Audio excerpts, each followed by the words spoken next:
The Bear and the Travellers. Two travellers were walking slowly along a country road. They were going to the city because they were looking for work. They were tired because they had walked 20 miles, and they were hungry because they hadn't eaten all day. Suddenly, in the woods in front of them, they saw a huge bear.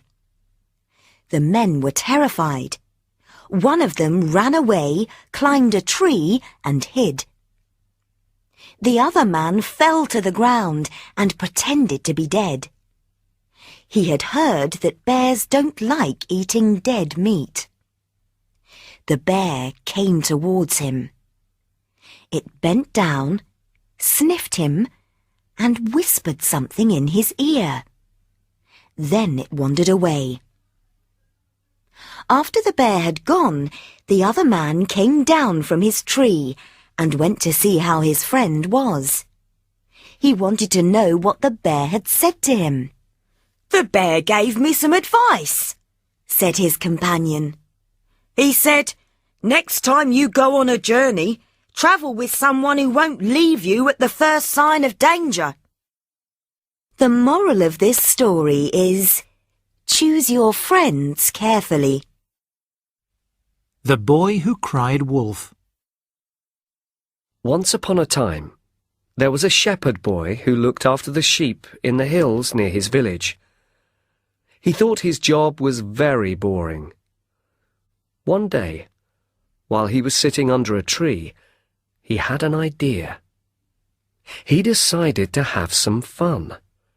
So he went down to the village and shouted, "Wolf! Wolf!" at the top of his voice. As soon as the villagers heard the boy, they stopped work and raced to the hills to help him. But when they got there, they saw nothing. They returned to their work. After they'd gone, the shepherd boy smiled to himself. A few days later, the boy did the same thing again. He ran into the village and shouted, "Wolf! Wolf!" The villagers didn't know whether to believe him or not, but they were worried about their sheep, so they had to help him. They went back to the hills. Again, there was no wolf. They were angry because the shepherd boy had lied again. But he just laughed. Then, the next day, just as the sun was setting, a wolf really did appear, and it began attacking the sheep. In terror, the boy raced down the hill to the village, shouting, "Wolf! Wolf!" Although the villagers heard his cries, they did nothing to help. This time they really didn't believe him. The shepherd boy climbed back up the hill to look for the sheep, but the wolf had killed them all. He was so ashamed of himself that he sat down in the moonlight and cried. The moral of this story is, you should not lie. A liar will not be believed, even when he tells the truth. The Strange Case of Dr. Jekyll and Mr. Hyde by Robert Louis Stevenson, London, 1886. Late one night, a lawyer, Gabriel Utterson, was walking home through dark, silent streets when he saw a man attacking a woman. Utterson ran after him and caught him. The man's name was Mr. Hyde, and he looked ugly and evil. Mr. Hyde showed no regret for what he had done. To buy the woman's silence, he wrote her a cheque. Utterson noticed that the cheque was signed in the name of Dr. Jekyll, a well-known and well-respected man. Utterson was worried. He was Dr. Jekyll's lawyer and also his friend. He went to visit him. As soon as he mentioned Mr. Hyde, Dr. Jekyll turned pale and became angry. Utterson was confused. Who was Mr. Hyde? A year passed. One night, An old man was murdered as he was walking home. Mr. Hyde had struck again. The police went looking for Hyde, but he had disappeared.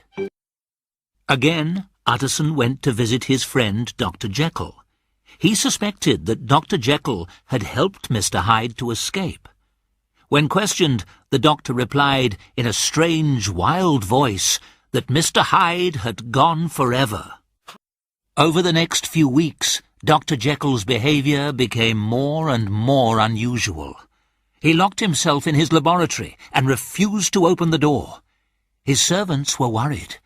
When they heard his voice, it sounded different. They asked Utterson for help. Utterson and the servants broke down the door.